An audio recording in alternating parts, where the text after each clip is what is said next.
Since the early days of Warhammer 1, we have received two major types of DLC. There are the race packs, such as the Call of the Beastmen, the Realm of the Wood Elves, or the Rise of the Tomb Kings. And then there are the Lord packs, such as the Grim and the Grave, the King and the Warlord, or more recently, the Silence and the Fury. The first DLC for Warhammer 3, the Champions of Chaos, has shaken this format up a bit. The race packs normally introduce a whole new roster, with between 2 and 4 lords, and some basic mechanics shared by all. The lords just have a few different perks and starting locations to set them apart. The lord packs could be considered more of a deep dive into popular characters, bringing new units, new perks, and unique mechanics. This makes the lords in these packs stand out more from the crowd, at least in the last 3 or 4 lord packs, where the unique mechanics saw a massive jump in quality.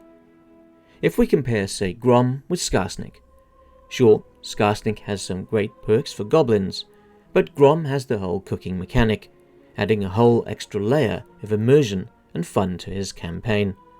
The same can be said for other lords, like Throt and Ikiclaw from the Skaven, Eltharion from the High Elves, and Oxyotl from the Lizardmen. The Champions of Chaos DLC feels like a mix of the two. It introduced 4 new lords with their own perks, a bunch of new units, and a unique campaign on the Realms of Chaos map.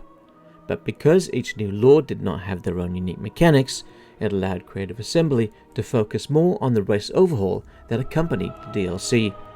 This benefited all lords, both new and old. This booster pack, as I'll call it, has taken one of the worst factions in the game and made them very enjoyable. And by having all of the focus on the same race, we don't get the feeling that one lord or race has been neglected.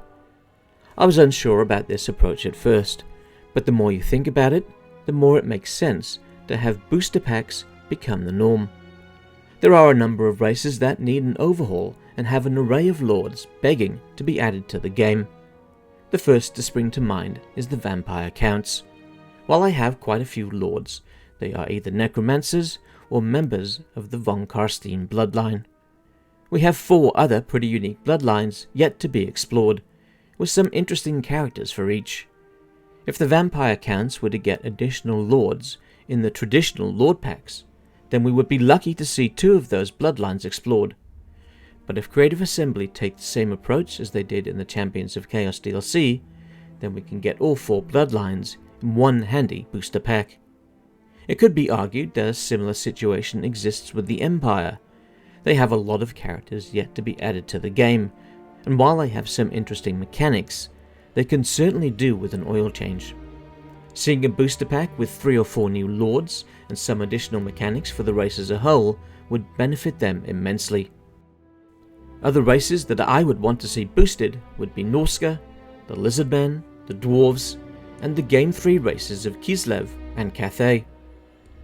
Would I want to see all DLC change to this booster format, abandoning the more traditional Lord pack? No. I think there are certain lords who deserve the Lord pack treatment. There's a certain Skaven, who will remain unnamed, that springs to mind, as does the Monkey King, who would be unique enough to warrant the attention.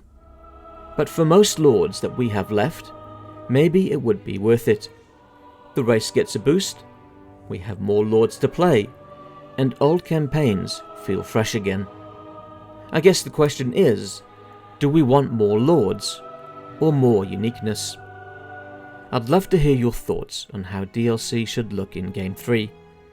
Should we continue with more of the traditional Lord pack, or should we start to shift towards booster packs for the extra lords?